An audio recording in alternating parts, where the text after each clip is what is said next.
choice that will define the future of a region that served as the cradle of civilization and a crucible of strife. We begin our headlines tonight in Egypt, Israel, Jerusalem, Gaza Strip, the West Bank, Lebanon, Jordan, Syria, Iraq, Turkey, Iran, Saudi Arabia, Yemen, Gulf states. A lion that was rescued from the abandoned zoo in Syria has given birth to a cub just hours after. In the pursuit of a broader peace and peace with the Palestinians. And I greatly look forward to discussing this in detail with you, Mr. President.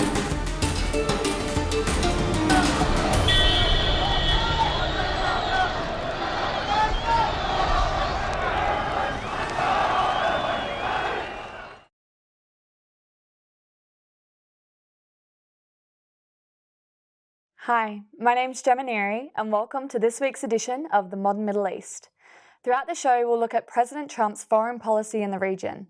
We'll be joined by a former US Kansas State Senator, and we'll finish with a feature travel story about a performer who went to Dubai on an international tour of Les Miserables.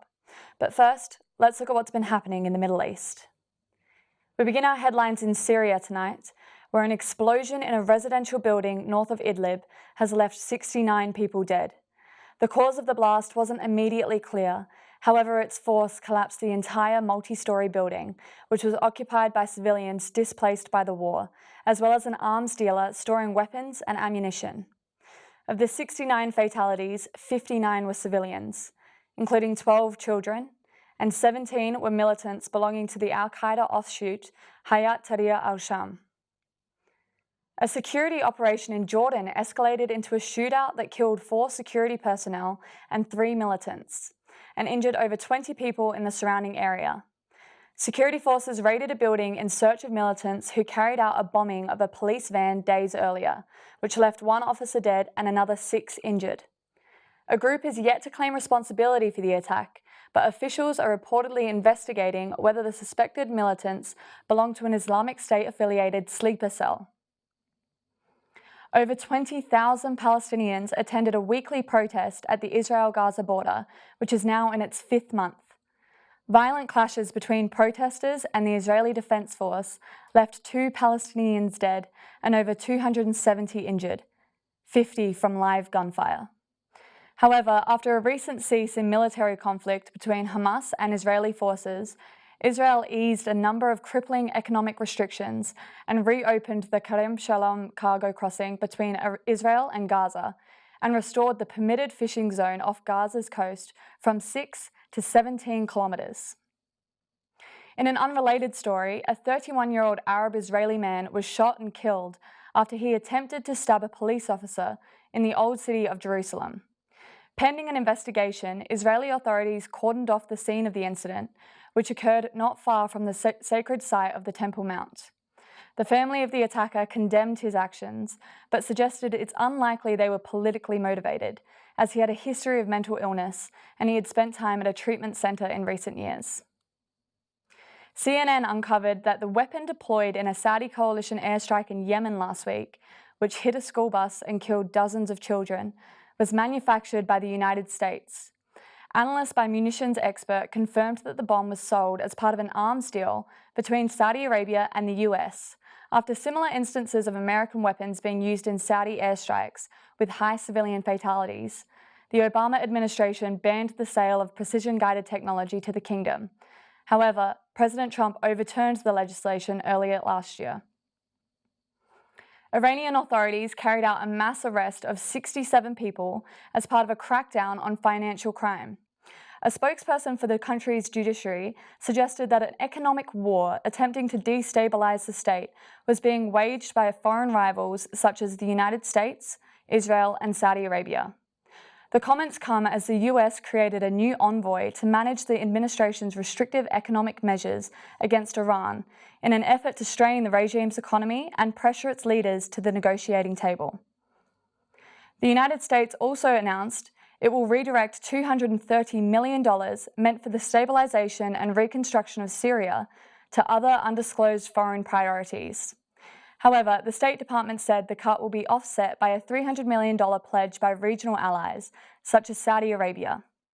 After accusations that the decision signals a decline in US leadership in the region, the administration affirmed its commitment to destroy the Islamic State, although analysts have highlighted that a lack of support for transitional measures could hinder those efforts.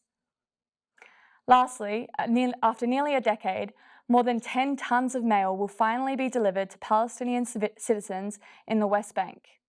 The Palestinian Authority's Minister of Communications said they receive dozens of daily complaints about missing mail and accused Israel of restricting its delivery as it has been held in Jordan since 2010. After a series of long negotiations, the bags of letters and packages were released as part of a confidence-building measure between Israel and the Palestinian Authority. Let's move on now to the focus of this week's episode, the effect of President Trump's major foreign policy decisions in the Middle East so far.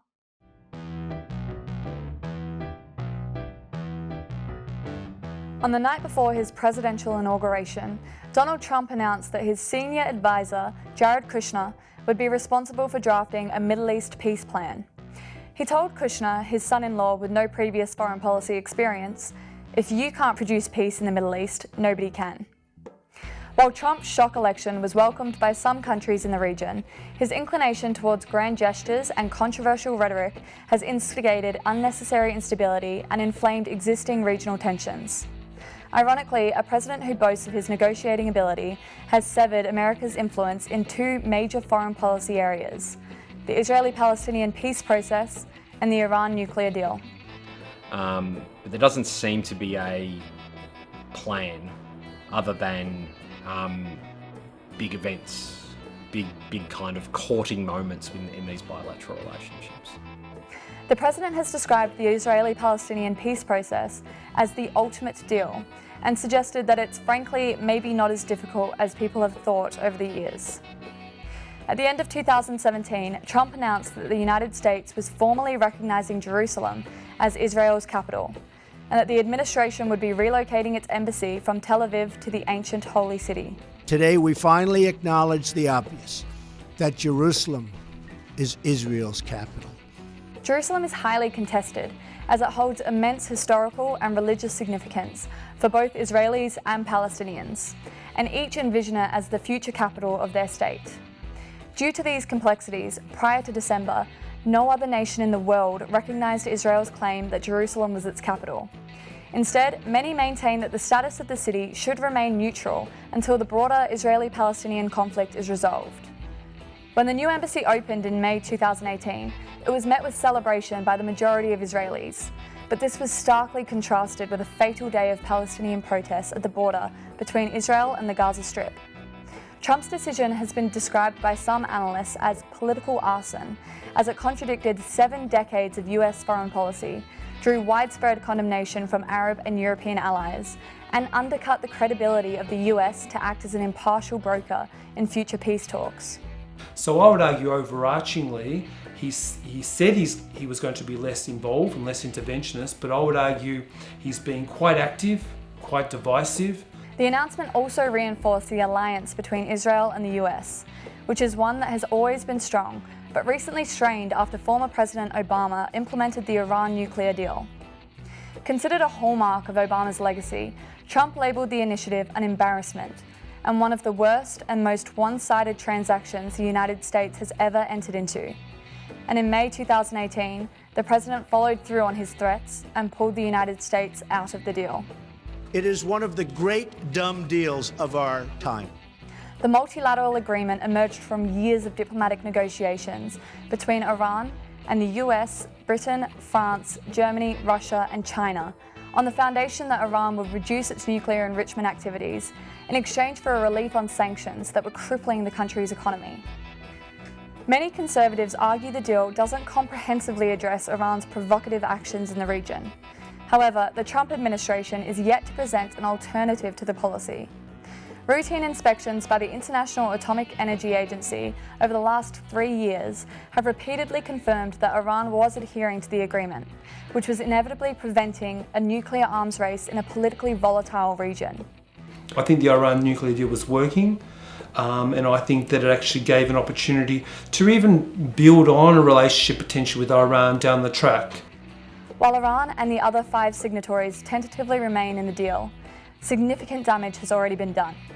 Regardless of whether or not it survives the reintroduction of US sanctions, the withdrawal unraveled Obama's progress in US-Iran relations, and Trump's assumption that America's European allies would follow his lead backfired, fracturing an essential alliance bloc and diplomatically alienating the United States.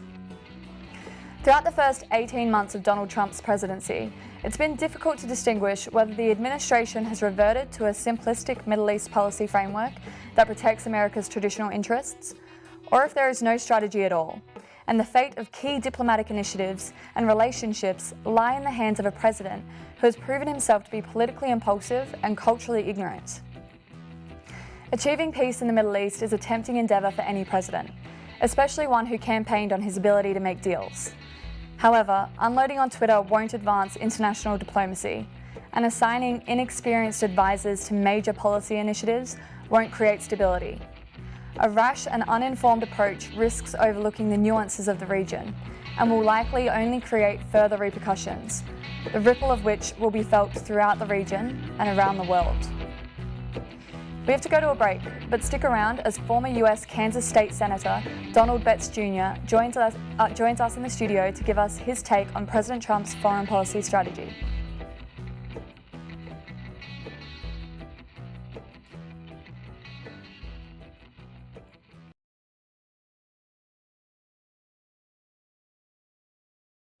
Welcome back. Joining us in the studio is Donald Betts Jr., a former US Kansas State Senator for the Democratic Party, who's now living in Melbourne and working across the private, public and not-for-profit sectors. Thank you so much for coming on the show. Thank you, Gemma, for having me. Of course. So firstly, tell us a bit about your career and how you got elected in the Kansas State House of Representatives. Well, I was a political science history major at Friends University. And when I graduated from university, my goal was to immediately start law school. So I applied to Washburn Law School. It was the law school of my choice. And I wasn't accepted. And I felt like, wow, my dreams were shattered. You know, my dream of becoming a lawyer was gone down the drain. But I decided, you know what? I'm going to take the political science history degree and make it work. So I walked into Democratic headquarters, and they said, a gentleman by the name of Jason Dilt said, hi, what can I do for you today? I said, I want to run for office. He said, what office do you want to run for? I said, what's open? And the next day, it just so happened that the 84th District State Representative resigned by fax. So it left an open seat. Just your luck. Just my luck. Yeah. So I was a young 22-year-old, and I captured 47% of the vote in the three-way primary. So I became one of the youngest state representatives in the country, and then I immediately started working on Governor Kathleen Sebelius' campaign. Wow. Yeah. So how did you end up in Melbourne? Well, after 1 year, I was nominated to the American Council of Young Political Leaders to learn about the federal and state parliament system in Australia. And while I was here, I was standing next to one of my colleagues. His name was Stephen Labriola. And I said, Steve, hey man, I think I see my wife. And he said, hold on, big boy. I said, over there, can you go ask her if I can come talk to her? So he went over to talk to her, and he came back and he said, she said maybe later. So 9 months later, she gave me a call. And by that time, I had become a senator in a special election. So not a state representative anymore. In a special election, the eldest senator in the history of Kansas was replaced by the youngest senator in the history of Kansas. And the story goes on, but 9 months after that, I flew back to Australia, and we became a couple. Having lived in both the US and Australia, you sort of have a unique insiders and outsiders perspective on American politics. How would you describe the current administration? I'll start with the former question. President Donald Trump, hadn't ever even worked for anyone else other than the Trump family. So he's a businessman from birth. So he's used to getting things done and getting deals done in a short amount of time. So in that perspective, being that he was born in the 40s and he experienced so much through civil rights and the issues in New York and business across America. You can only understand this 70-year-old man with this business background and no political experience is doing what he knows. President Obama has served. He was a state senator. I served with him. I did some work with him.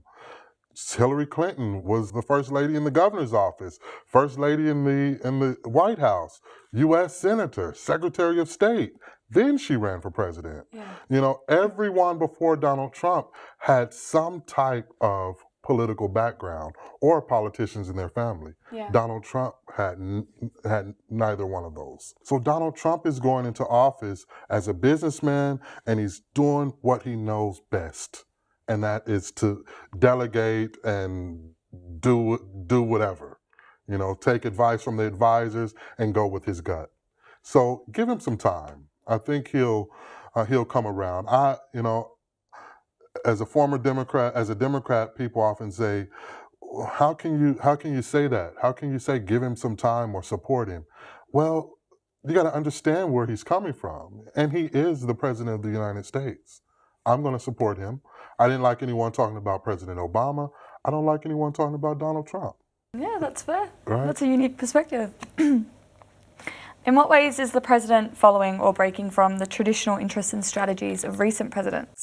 Like you were just talking about In Obama. every way. Yeah. In every way. You know, he's 70 years. No president has ever touched the embassy in Israel. You know, the embassy has stayed in its place for 70 years, and Donald Trump comes into office and says, I'm moving the U.S. Embassy to Jerusalem. Yeah. That was bold, but he is bold. That's Donald Trump.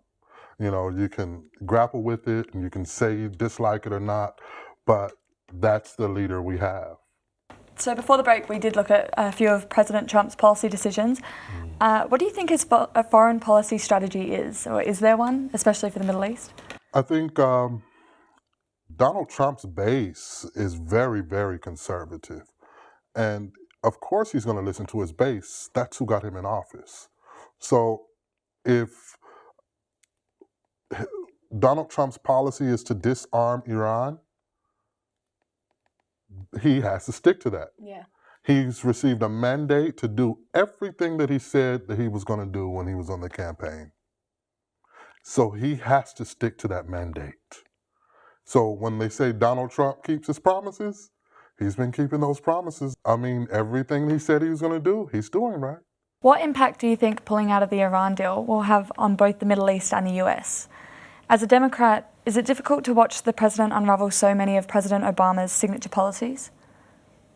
Yes, it is difficult. It's difficult to see because President Obama's stint in office was monumental in itself, and he wouldn't be able to get away with half of the things that President Trump is getting away with because of course, racial dynamics. Yeah. And that's just the truth in America. Racism is still alive and well. But Donald Trump, he's doing it his way. You know, President Obama got rid of some of George Bush's bills and executive orders and all of that. It just happens. Although it's upsetting to see a lot of the things that President Obama has done just wiped off the table, it's also refreshing that you have a leader that comes in and says, you know what, clear it off, let me look at it, and if I like it, I'll bring it back. Yeah. Just lastly, just before we have to go, what do you think the president's foreign policy focus will be over the next 2 years before the next election? I think the focus is the nuclear.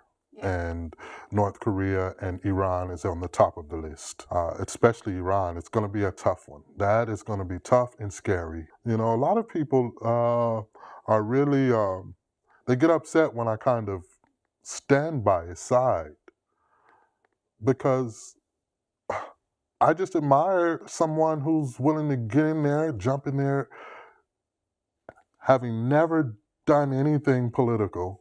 And he's doing what he can do. You know, what more can you do in that kind of situation with no experience, no knowledge, and he's I guess he's making it happen. He's making some things move. Just got to support him. I think I just got to give him at least a term. If he can get past if he can win another election, then apparently the American people are loving him. Yeah. If he loses, well, goodbye, good riddance, next. What a note to end on. Yeah. Well, I really wish we weren't, but unfortunately we're running out of time. Thank you. We're going to have to go to a break, but thank you so much for coming on and sharing your experiences. It was lovely talking to you. Pleasure. When we get back, we'll share some tips from a traveller about the best things to see, do and eat when in Dubai.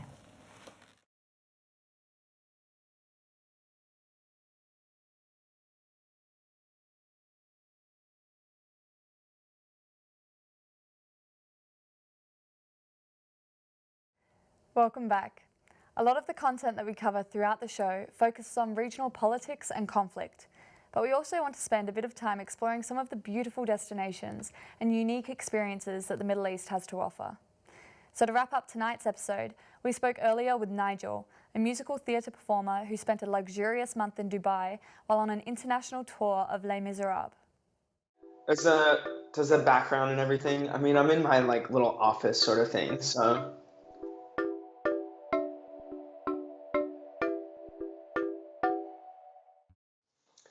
I'm Nigel Huckle. I am an actor and I'm currently living in Collingwood in Melbourne, Victoria. So I have been to Dubai. I spent about 4 weeks in Dubai. I was part of the international touring company of Les Miserables. So I was performing in that show and we did a season at the Dubai Opera. I was quite nervous about how I was going to be received because there's certainly parts of it that are risque. Of course, it's a big expat city, but also the Emiratis were really welcoming of it, actually. And a lot of them came to see the show and had really great things to say about it. And I think it's just the fact that it's Les Mis and it's such a big, grand show that people know all around the world.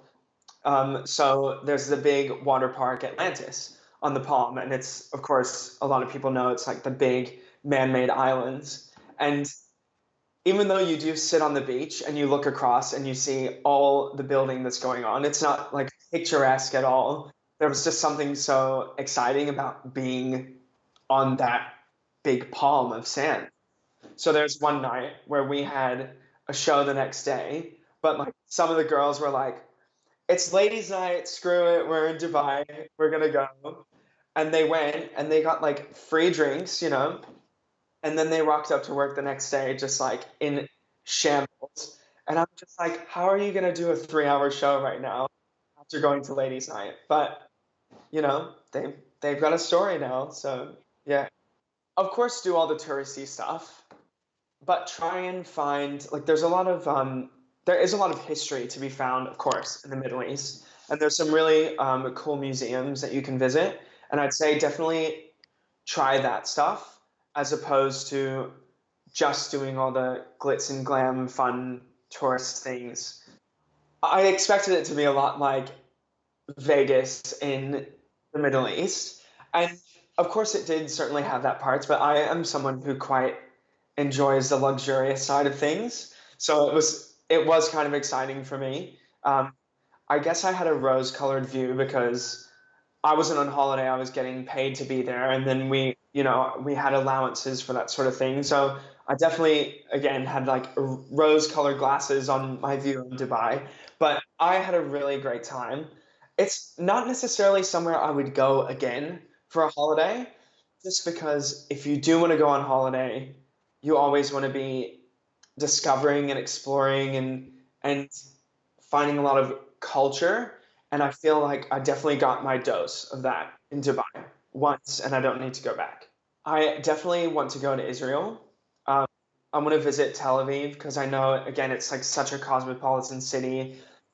It's very diverse. It's very welcoming. It's great beaches. Definitely want to see that. And of course, a different side to the culture in the Middle East. So that is that one place I'm absolutely dying to go is Tel Aviv. Yeah.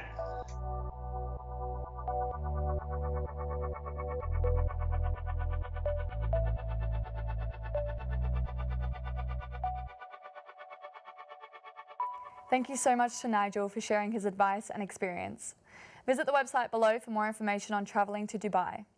That's the end of this week's edition. Share your thoughts on anything we covered on our social media pages and head to our YouTube channel to catch up on highlights from tonight and previous episodes. Tune in next week when we discuss the merits and flaws of airstrike campaigns in regional conflicts. I'm Gemma Neary, thanks for watching and have a great night.